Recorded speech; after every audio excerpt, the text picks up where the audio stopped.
All right. Well, welcome. We are so excited. And I really huge thank you to Emily for making sure we had the welcoming music. It was a nice, happy tone. It definitely put me in a happier mood than I already was. So really exciting. We have some awesome things planned for you today, which we'll get into. For those of you I don't know, I'm Lindsay Horowitz, a post-secondary transition specialist with MDE. Hi, I'm Alyssa Klein, transition and pre-ed specialist with vocational rehabilitation services. You know, one of those days. Just keep going, right? Yep. All right. So here you go, Lindsay. Okay.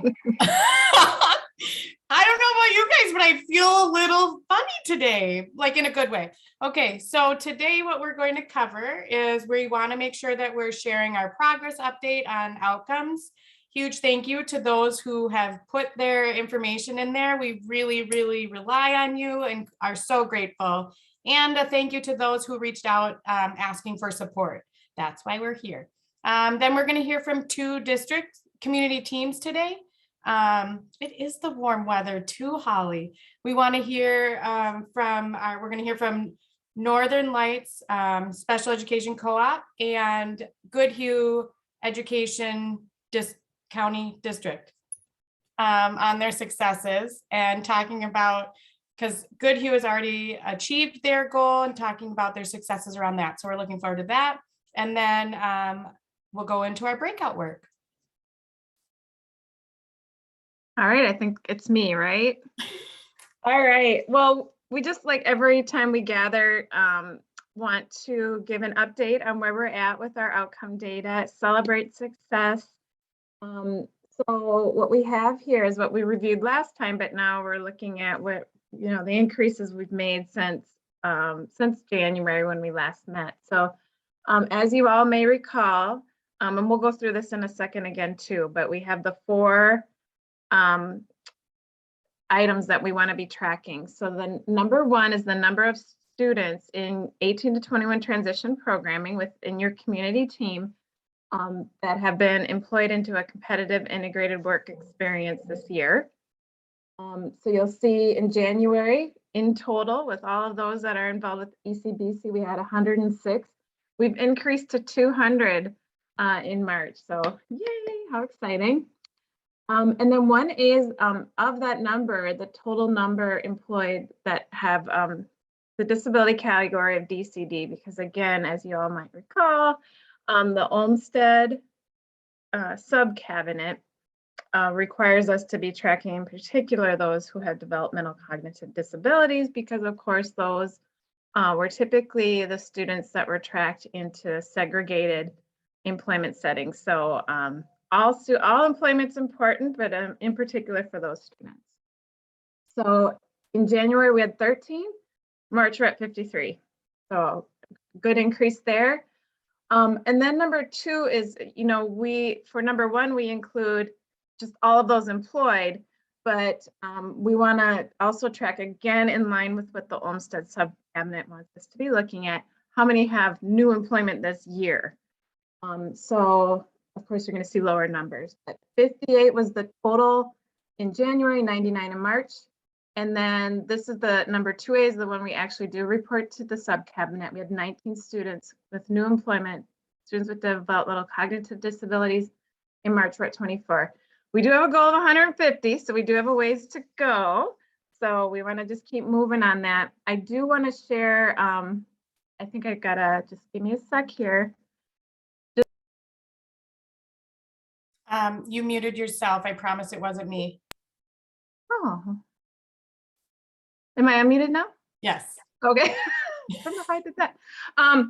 So what was I saying though, Lindsay? I have no idea. Oh, is there the link to the PowerPoint for people if they, okay. Yes, so thank you for that. The PowerPoint is up on the ECBC site in the ECBC resources. I'll grab the link and put it in the chat.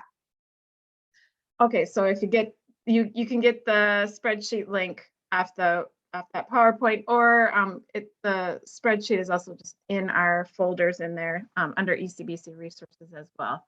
So just wanted to note, part of the reason the numbers are not complete is that we have some teams that haven't put in their data.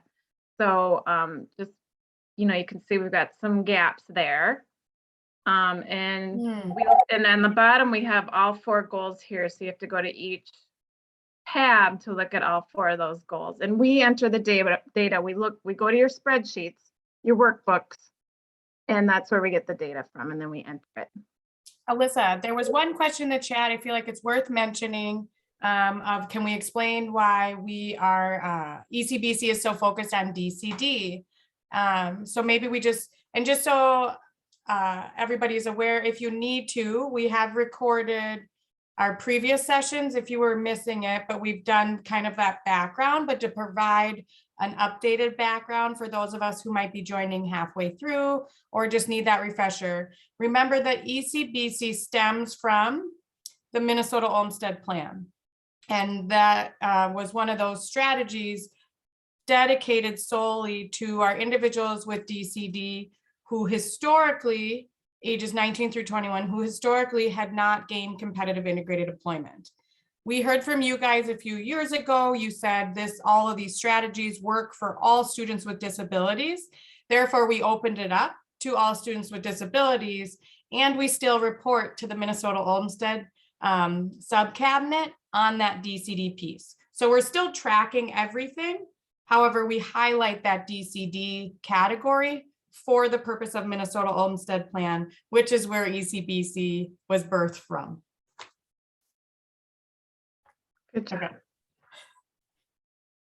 Okay, so this is just a slide that just reminds you where in your workbook, if nothing else, make sure you're just adding, and as your team is looking at all your data, make sure that this is the section, it's within the student tracker tab where you would add, you have your goals, oops, goodness sake, goals, and then your progress to date. And so that's where Lindsay and I, before each ECBC state meeting, we go into everybody's workbook to look for that. So make sure you enter that. And again, reach out if you got any questions. We're here to help support all the teams.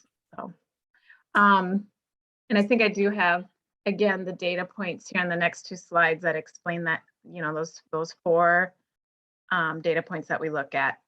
I think, so again, number 1 is number of all students in 18 to 21 transition programming within your community team, the district that you're supporting, that had employment from July 1st through June 30th. So all disability categories. Then of this number, how many primary DCD? Of that total number, how many were new employment this year? And of that number, how many have a primary disability of DCD? Again, if you have questions, let us know. There was a question I met with a team earlier and asking, does it count if we have a contracted partnership with a community provider? I'll use the example of Goodwill. It only counts if you are being paid by the employer. It's a great work experience, so don't steer away from having work experiences. However, we're counting paid by the employer employment. I'll clarify on that too, because within VRS, we might call that a short-term work experience. So usually that's like a stepping stone to an actual competitive integrated work experience for students that maybe haven't ever worked and they need to try something, or they want to try a certain type of job. As Lindsay said, those are all great experiences, but it's not competitive integrated because it's not paid by an employer. That's not to say that you can't work with a contracted partner like Goodwill in Lindsay's example to help find that competitive integrated position. It doesn't matter how the student finds the position, it's that they actually find the position. So. Thanks, Alyssa. All right, so now we want to move into the fun stuff and hear from our teams and the successes they're having. So we are going to start with our Northern Lights. I'm sorry, I should have put Northern Lights Special Education Co-op on there, so I apologize. And we're going to hear from their team on the excellence that they're doing. All right, that would be me. So my name is Jessica Knutson. I'm the secondary transition coordinator with Northern Lights. So I'm going to attempt to share my screen here for you guys. I've not ever shared on Zoom, so can you all see that okay? You're doing great. Awesome. Okay. Perfect. Oh, it's live. When you sent it, it wasn't live. I tried to add some fun into the presentation because I can't sell fun enough on my own. So yeah, with ECBC, I think overall for us at Northern Lights and our collaboration with other agencies has really improved our programming. And so even just the merging with ECBC, it's just a wonderful thing. So I think we all feel that way. So I just took some snapshots of some of the things on our spreadsheet. So our area of focus is high quality transition programming. And so, you know, for us, always remembering what we're focused on top of the competitive integrated employment, and down below in the highlighted yellow, we've kind of created another section of our workbook that we've are focusing on with our students, and really all students, not just our 18 to 21. And so it's just a nice visual reminder for us on top of, you know, collecting data on who's employed or not, but are we also hitting on the table C activities, and then who are we bringing information from for IEP meetings and our agenda and courses of study, etc. So that's one thing.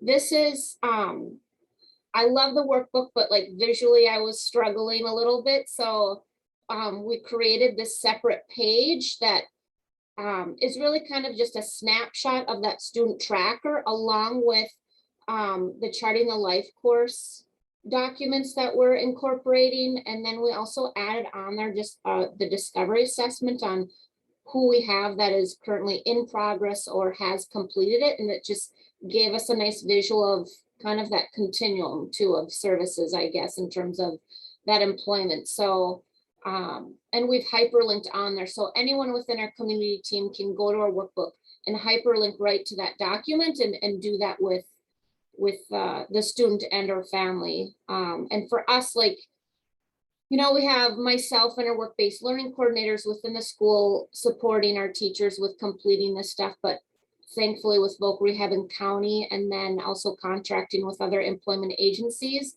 they've been a godsend in terms of also supporting these families with completing a lot of these documents. So that's been super beneficial, and feeling more like a team and not like it's all on one person's responsibility. So, and then on the spreadsheet too, like below the black line are students that we had at semester that have graduated or exited or aged out as well. So,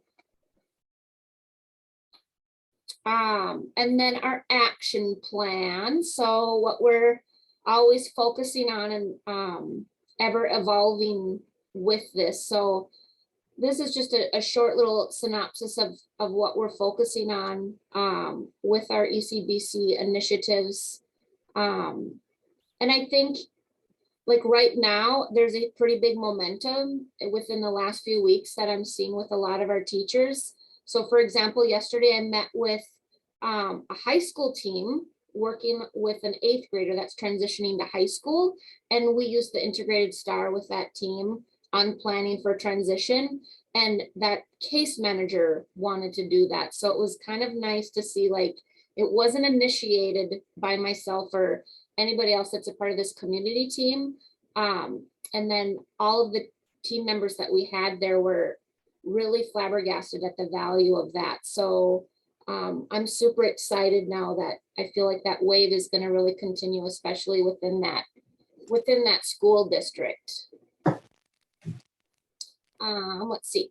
So some action items. I created this kind of separate document. So I've been meeting with our case managers that work with 18 to 21-year-old students.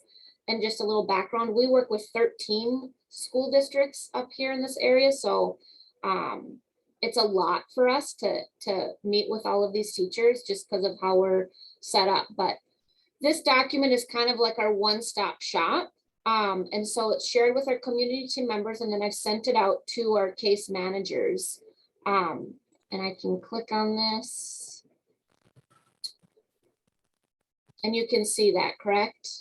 Yeah. So it's kind of our big initiatives with ECBC.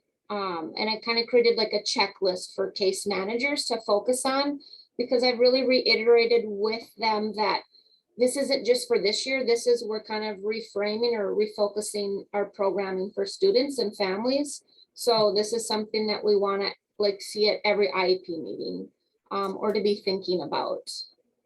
Jessica, this is absolutely outstanding. And the only thing that I can, like, I feel like I just want to mention and interrupt you, so I apologize. Yep.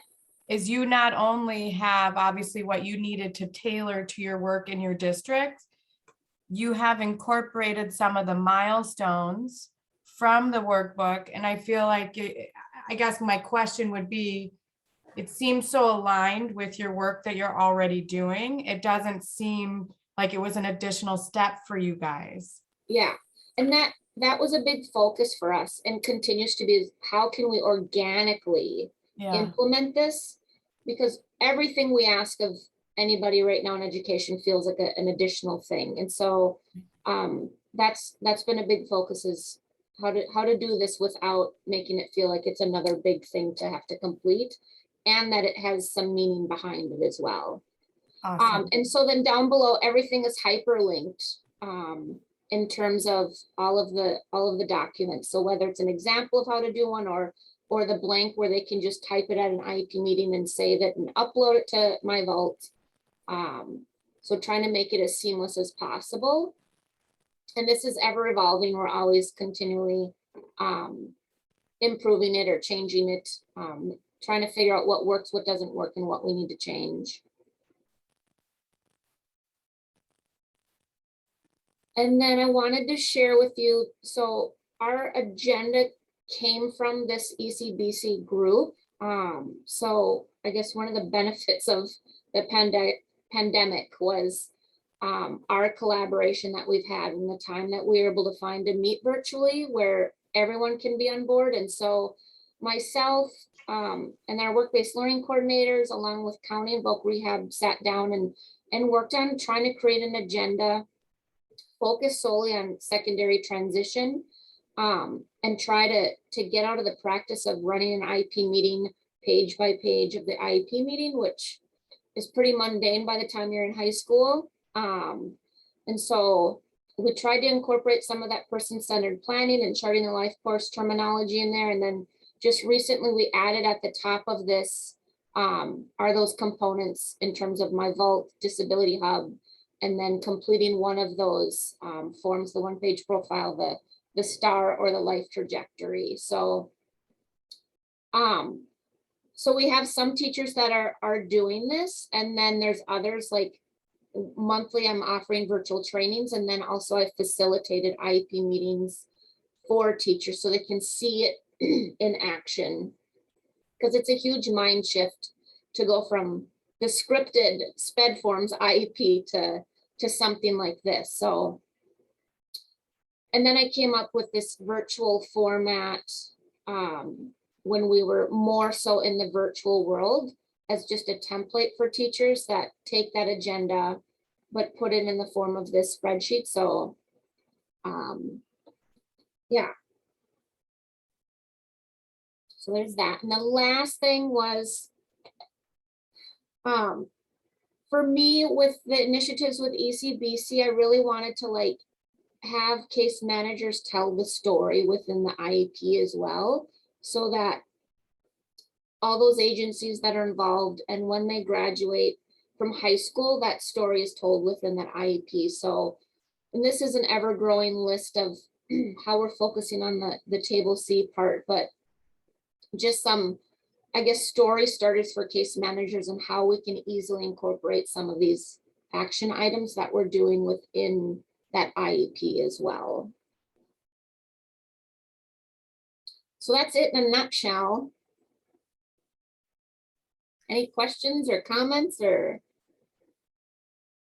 anyone from my group have anything to add?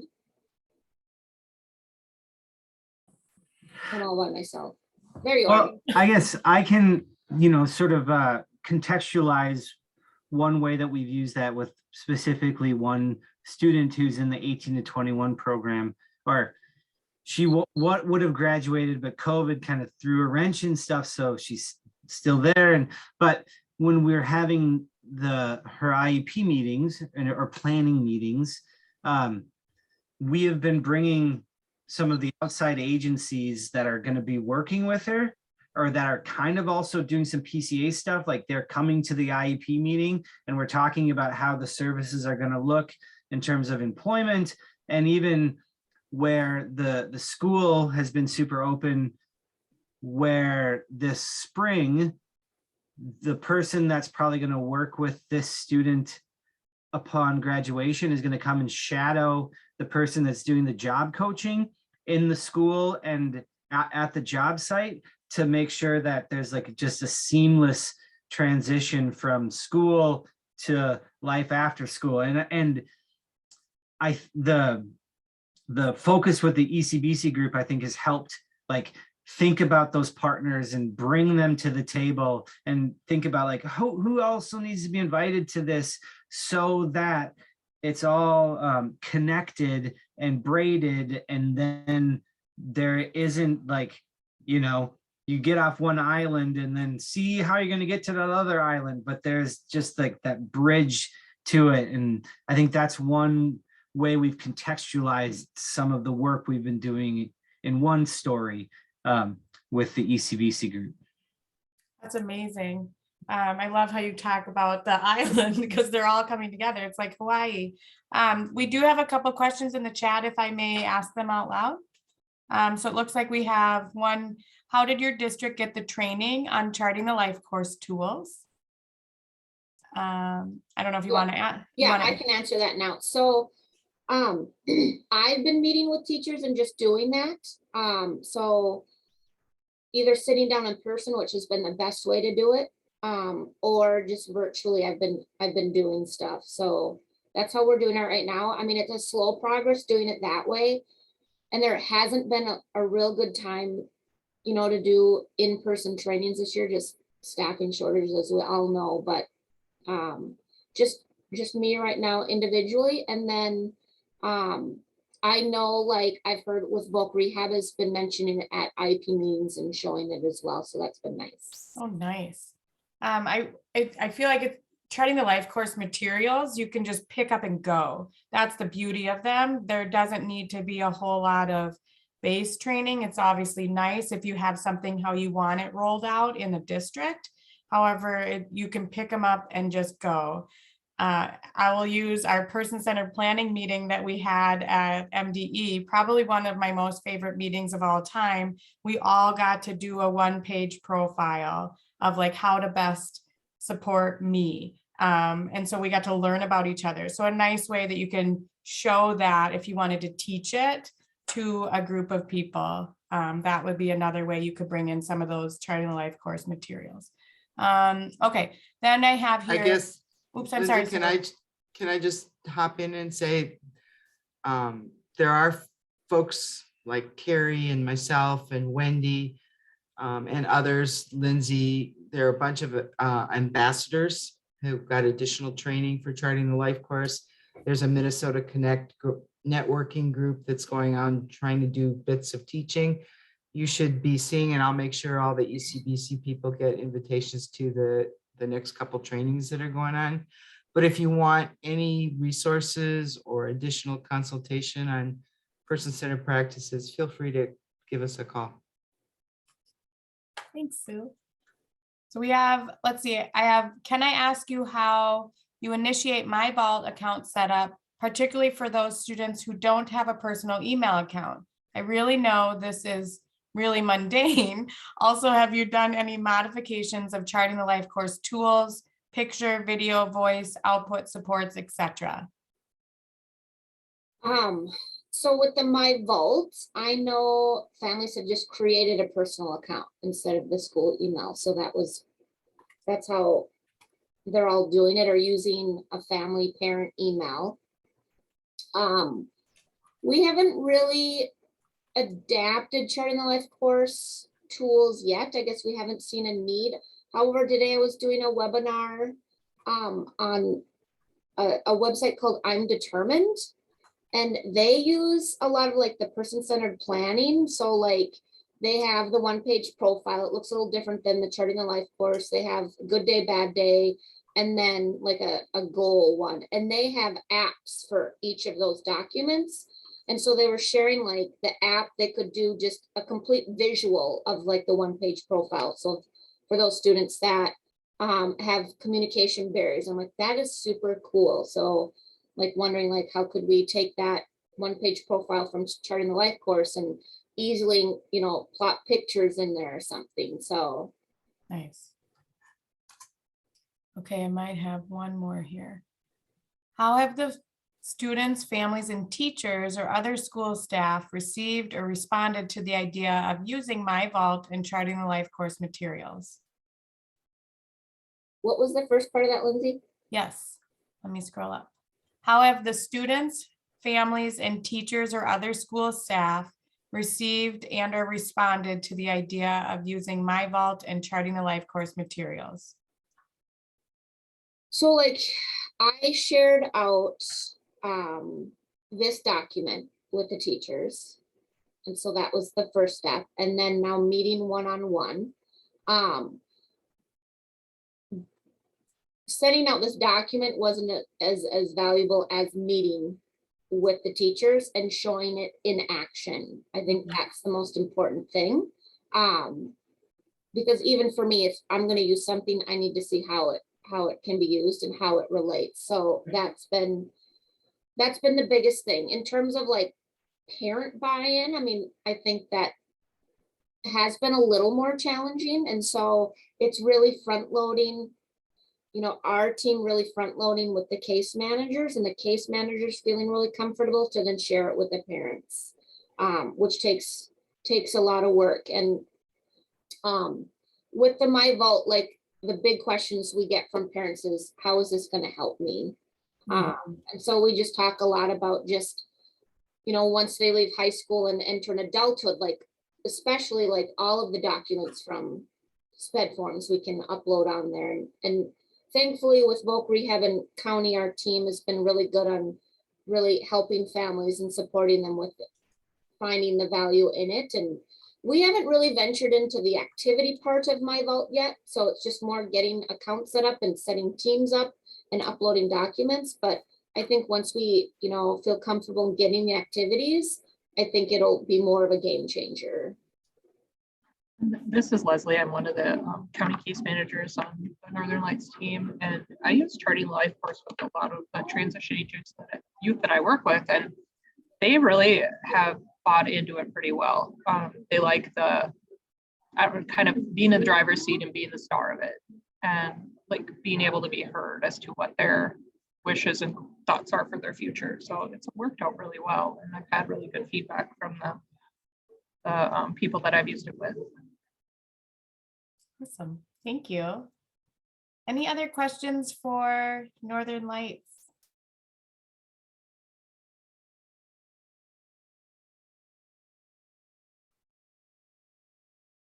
All right, well, I uploaded their PowerPoint slides to the SharePoint site, so you have those there. Huge thank you to you guys for sharing all of what works for you and your successes and how it relates to all of what we're doing. Look at all the love on the screen. That's so fun. And so we're going to transfer over, transition over to our next team, who is also doing amazing excellence. And we'll have, I think is it just you, Abby? With, okay, Goodhue County Education District. I'll turn it over to you.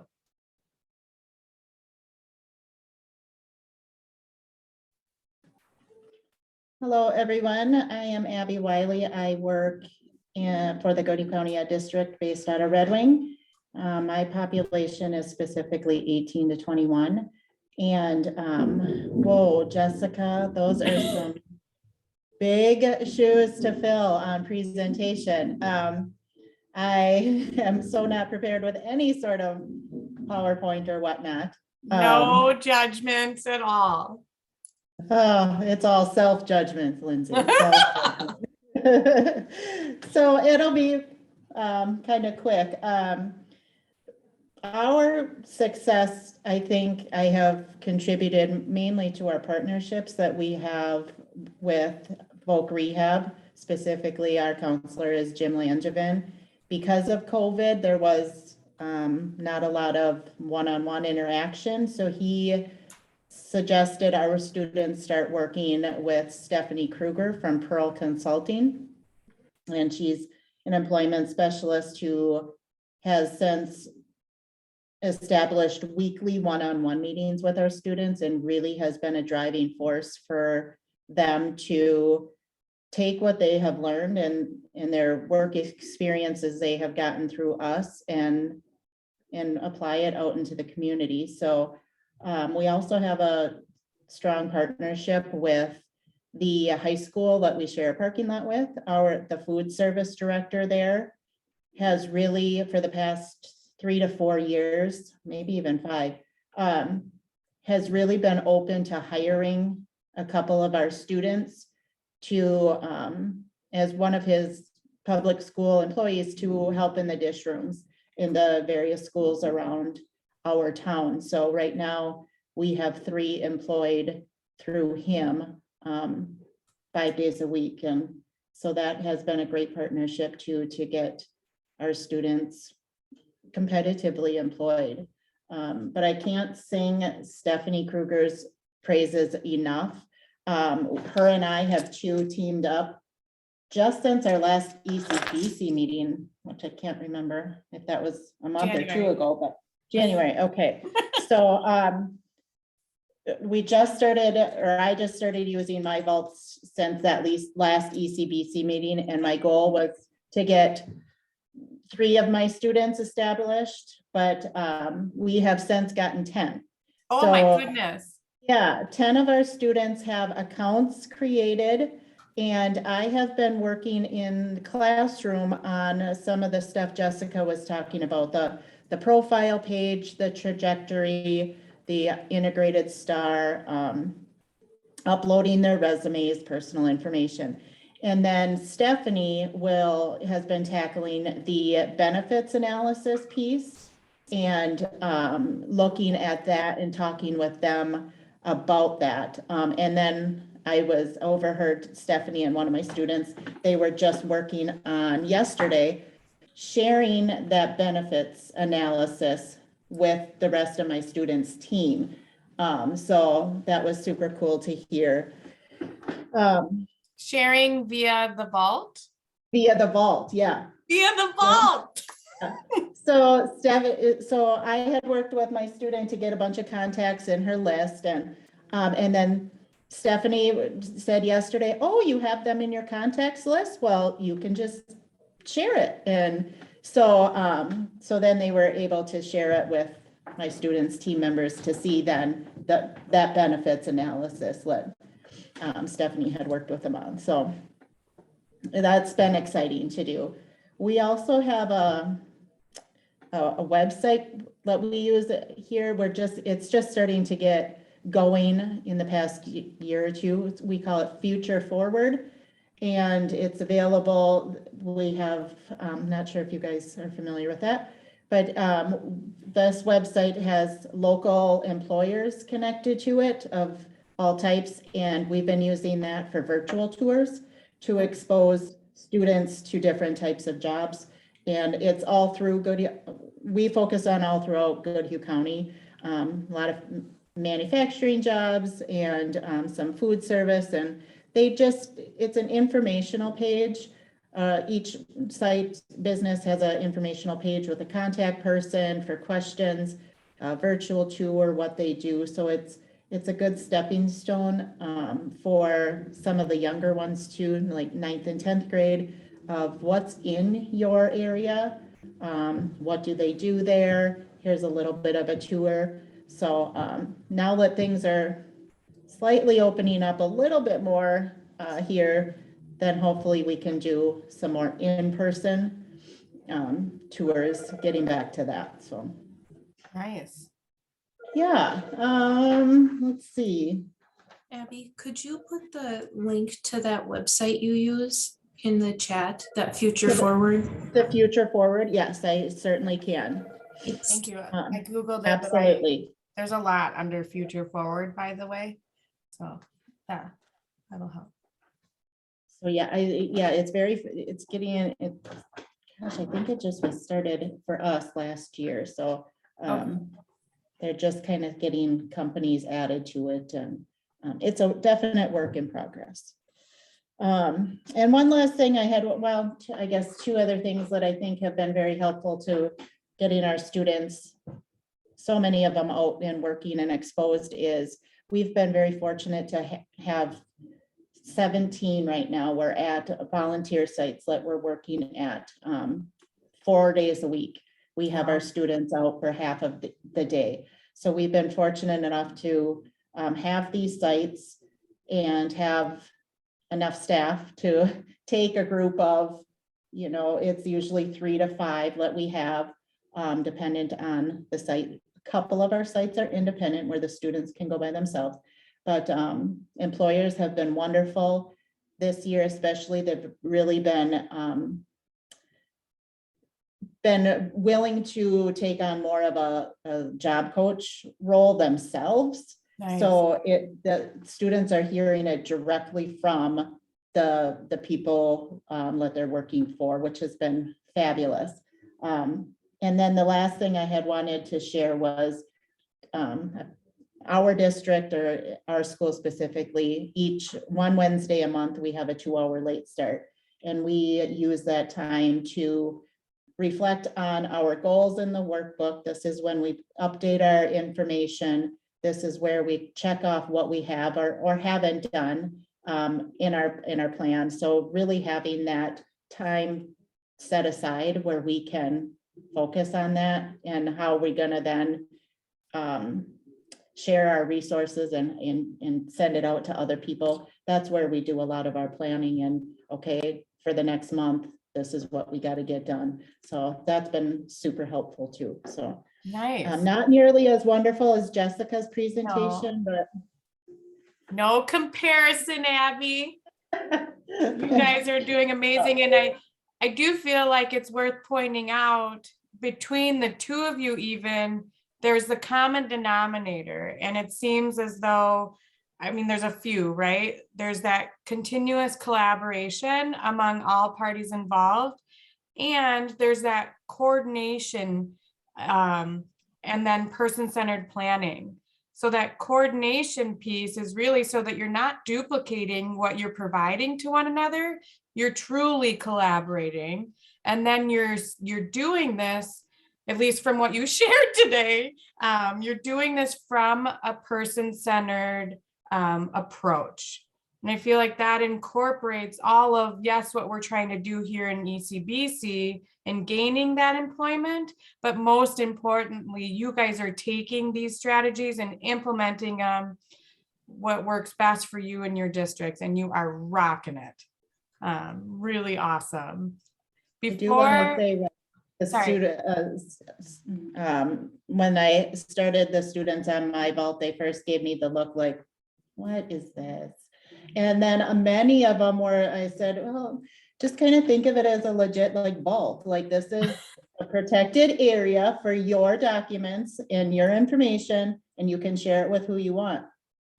Oh, well, that's really cool. And I'm like, the buy-in has been much better than what I anticipated it. So the students really kind of think that it's really cool that they can have that control over their Yeah. information. Oh, it's so cool. Yeah. I will share that site here in the chat shortly. And you're getting a lot of kudos in the chat as well. I don't know if you're seeing them come in. I'll be sure to open that chat. Thank you, everyone. I have a question, Abby. You had mentioned Stephanie coming as a community provider. Does Jim, your VRS counselor, help set that up then through the pre-ETS Yes. funding? And Yeah. so does she meet with the students as a group and then do some She- individual, or? This summer, this past summer, she had tried a small group setting, but mostly it's one-on-one. But in her small group setting was more for a social, maybe kind of conversations for the students to kind of keep in touch, and this is what I'm doing, what are you doing kind of thing. It was still relatively new, so hopefully this summer it'll be a little bit bigger if she tries again. But right now it's one-on-one for roughly an hour to an hour each week. Awesome. Well, I just think that's another great example, because that's, what VRS is able to help. So it is, Yes. with all the school staff out there and everything on your plate, and, again, we always talk about our pre-ed services helping to fill the gaps. And that, what you gave as an example of helping students do those estimator sessions and work in DB 101, which is connected to the vault and saving that, those are things, talking as a team, like, hey, what are the things that we still could use some help with? And if it can be done in a group, that's an option for everyone to think about, but one-on-one works too, depending on the needs of the students. So anyway, that's cool. Thank you. When I work with the students on my vault, we are in a small group. So the profile, the trajectory, we're doing those pieces in a small group. And then when they meet with Stephanie to do the more individual job exploration and benefits piece, then that's one-on-one. So cool. Like, you're really setting them up for success, right? You're preparing. I feel like it's just spot on. Makes me really excited, and I want to come there. You're welcome anytime. We can have Now I visitors can now. leave my house. So I will be coming. Watch out. Open the doors. All visitors welcome. Okay. Well, we do, Alyssa, we have 15 minutes left. And wondering if we wanted to hear from some of you guys who didn't share yet so far this year, because we know there's more successes out there. And if there's anything you want to share with us, we thought we could do some of that and then take a short break before we go into our breakouts. So not to put anyone on the spot, but if you would like to share some of your successes that you haven't been shared yet this year, we would love to hear from you. And Or questions too, yes. or any of that. And I have to say, it is so nice seeing so many faces today. We also honor if you want to leave your camera off too.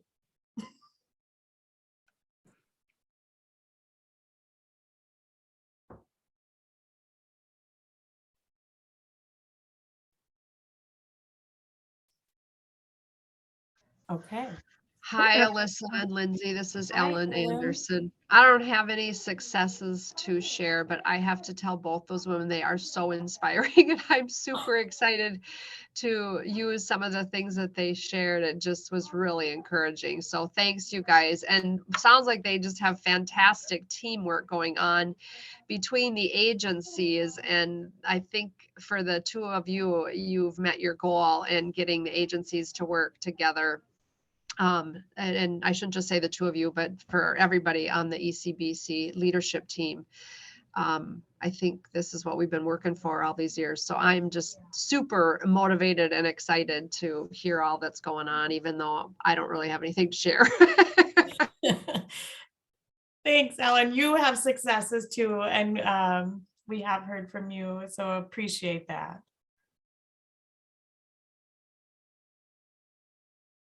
I wonder, Alyssa, if no one else has anything they want to put in the space today. Oh, I love that. Frank wants to know where he can find the ECBC background.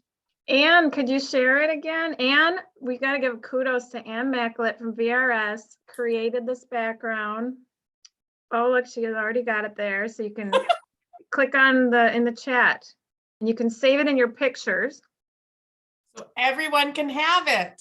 Yep, and then you can have it in your Zoom. It keeps disappearing on me, but if you have it saved in your pictures, you know where to find it. Just upload it again if you need to. Oh, there are two versions. Are we all on the same version? Oh, You even have options. we want the current, the most current. One just highlights the lightning bolt a little bit more. So it's like how strong you feel that day. Just hit the lightning bolt being outlined versus the other one. Oh, I see. Yours is outlined. Okay, so now that we're gonna all have ECBC backgrounds, Holly, what we'll do next is we'll start putting in the links for our breakout. So remember, just to clarify, we're going to transition into our breakouts.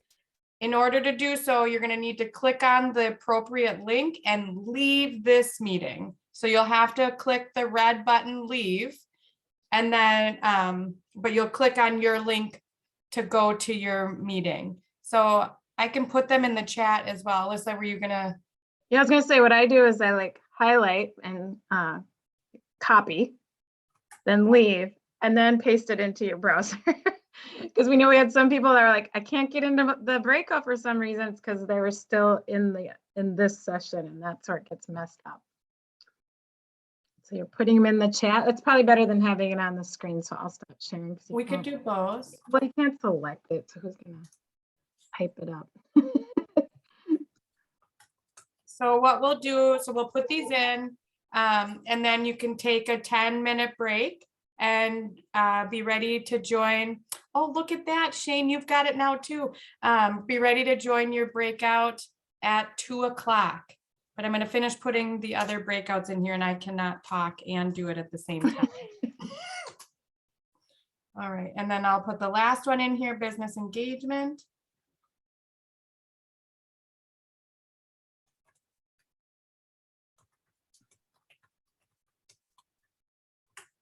Okay. Perfect. All right, so you're free to take a break and we'll see you in your breakouts. Bye, everyone. I'll wait a few minutes.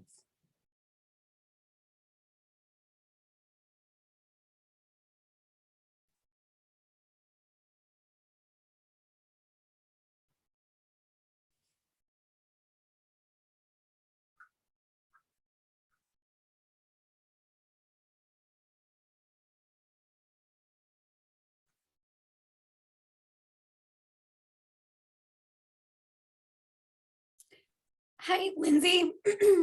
Hi, So Kayla. I clicked on the links and it's asking for a passcode. Which one did you click on? The business engagement one. Do we have? They left. Okay, hang on 1 second. That's strange. Just need to start. Oh shoot, it won't let me. Okay. Let me message Alyssa really quick here.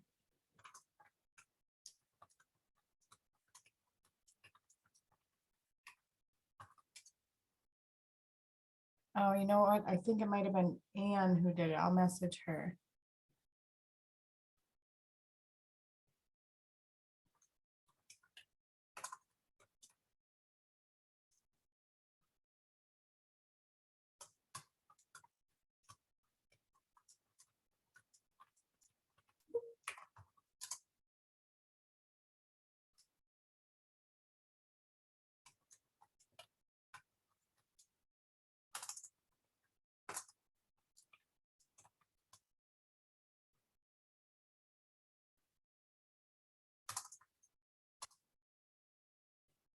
Okay.